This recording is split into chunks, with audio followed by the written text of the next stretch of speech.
Today we're going to turn this cherry blank into this bowl. Hit it! That's what I'm talking about. Wait! Okay, now, from the beginning. Hello and welcome to another episode of Wolfridge Woodworking. Today we are going to be turning this chunk of cherry. It measures 6 inches wide by 4 inches deep. So it's going to be a pretty narrow and deep bowl. So this should be really fun to turn. So we're going to be using the faceplate today. So let's get that mounted up. So we're going to use our center finder to line this up to find the approximate center. So line up those 6-inch rings and get it pretty close. Somewhere in that neighborhood. Use our punch. Find our center. And let's drill us a little pilot hole. And that's just going to help us use our jig here to find that center. So there we go. Okay, so that's the center. Then we're just going to mark our holes for our screws.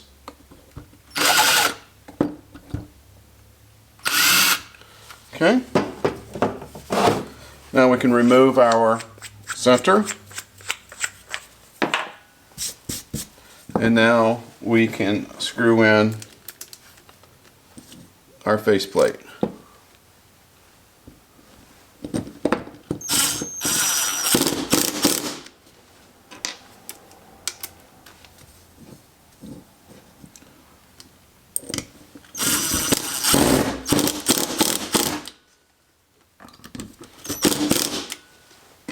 Make sure they're good and snug, and we're making sure that we're using just regular wood screws and not sheetrock screws that can break. You want these to bend and not just snap. Okay, so that's snugged up, and now we're going to get this mounted to the lathe. So we've got it mounted to the lathe, and we are going to be using our square carbide cutter, and we are going to be turning this probably close to 1,000 RPM, but we'll wait and see what how out of round it is and what we need to do to slow it down. We are going to be using our face shield for our eye protection.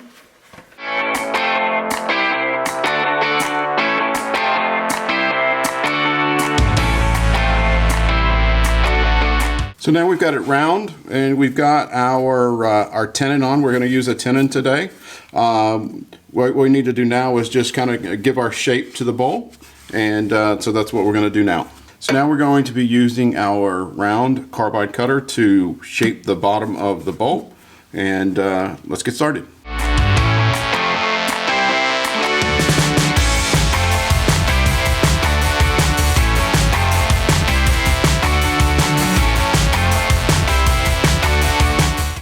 I'm going to use an 1/8 inch Robert Sorby beading tool just to put a little decorative edge on the top of this.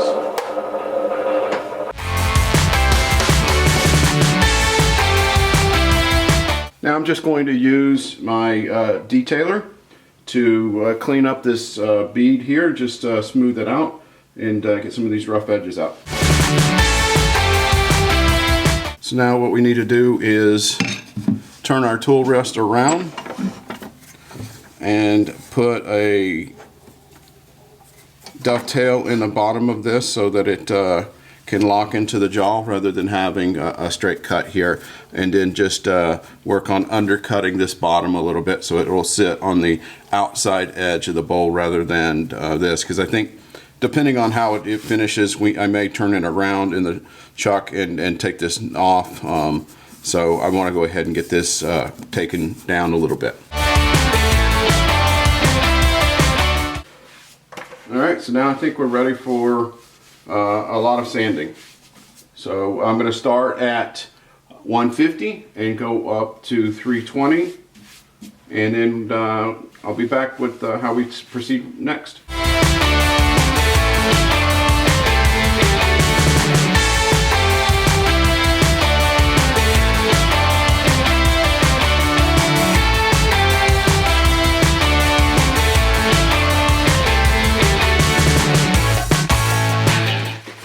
and we're going to apply a coat of sanding sealer, and then we're going to apply our Yorkshire grit.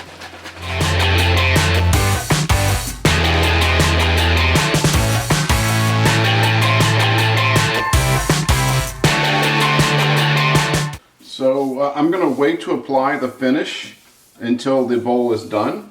Still deciding what finish I want to use, but it turned out beautifully. It's it's really smooth, no tool marks. So I think this is good. So now what we're going to do is going to remove it from the lathe, remove the faceplate, get it mounted to our chuck, and get it turned around, ready to hollow out the center.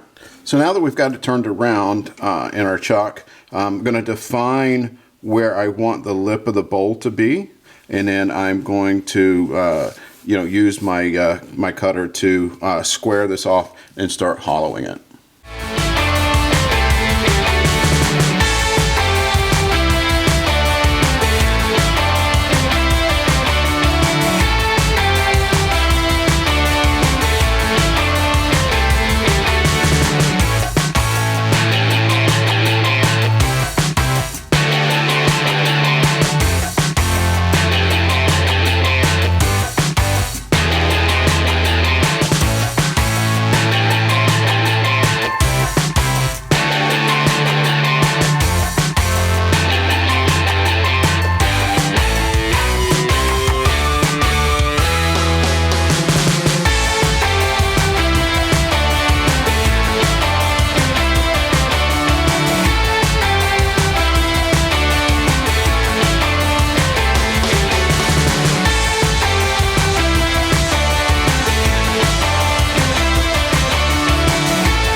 Okay, we've got it shaped out, and now we need to sand it.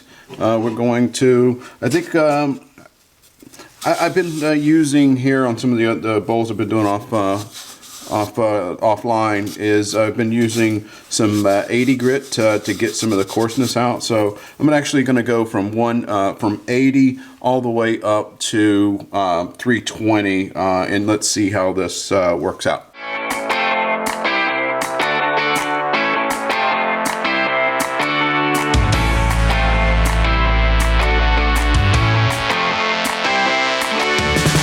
You know, after looking at this, I think that this bead could stand out a little bit more.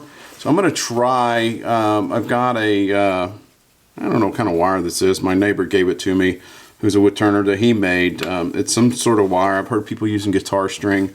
But I'm going to turn the speed up on the lathe and see if I can burn in the line just to make it stand out a little bit more. Put my face shield on just in case.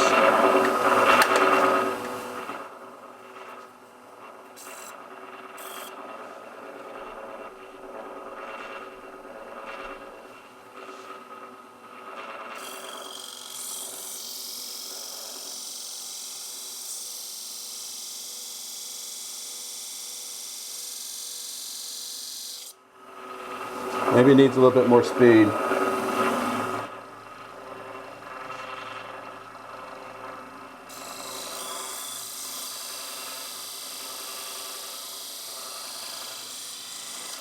There we go.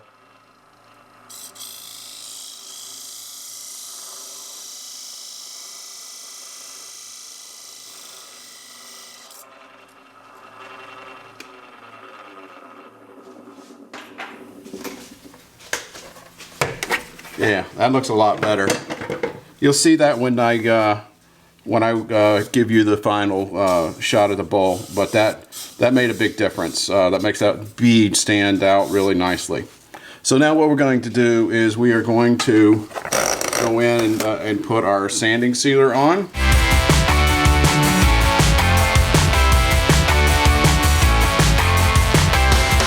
So now we've got it finished, and what we need to do is we need to take it off of our chuck and switch it over to our coal jaws so that we can take off this foot.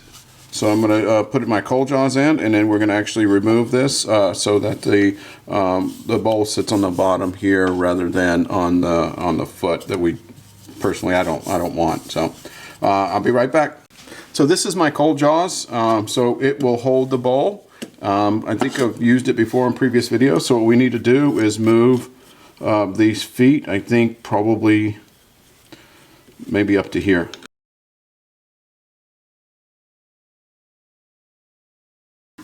Alright, we just got to be really careful with this.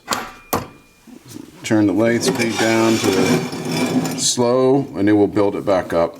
Let's grab our face shield, and we're going to slowly take this this foot off.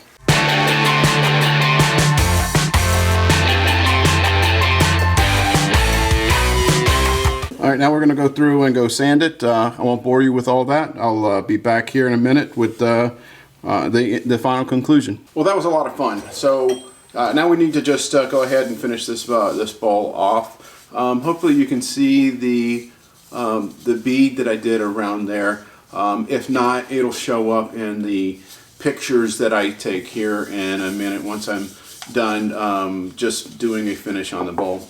One thing I didn't show on camera was it did develop some cracks in here, and I'll try to capture those in the pictures. I did put some thin CA glue in there, and unfortunately it did stain the bowl. Now I've done this on other woods and it was fine, but I guess it just really depends on the wood that you're using. This is cherry, and I think I've done it on walnut before and it didn't stain it, but it definitely stained this cherry, so that's a bit of a bummer. But you know, maybe let's go with this. It's gonna add a little bit of character to the bowl.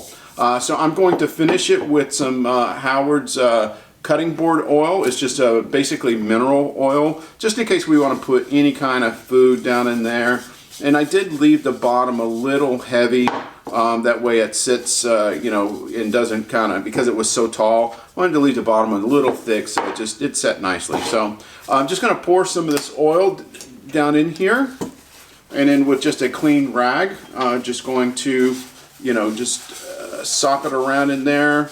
And I think, let's see, this says let it sit for at least 20 minutes and then apply 3 or 4 coats. So I'm not going to bore you with applying all of those coats. I'll do that off camera, but we'll just apply this one coat, get it nice and pretty for the camera, and then you know, we'll take some stills. So anyway, that looks like it's going to do it. So I really hope you enjoyed this video. I really appreciate all of the new subscribers. If this is something that you like, if you just happen to be new and catch this, you know, please subscribe if this is something that if you like, and take a look at the other videos. You know, if you liked it, you know, hit that like button and share it with anybody that you think might enjoy this content.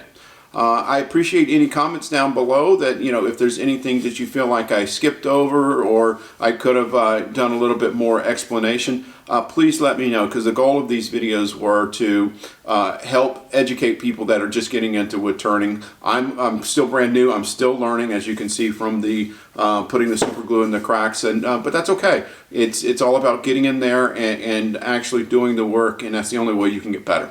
So thank you for stopping by, and I look forward to seeing you on the next project. Have a blessed day.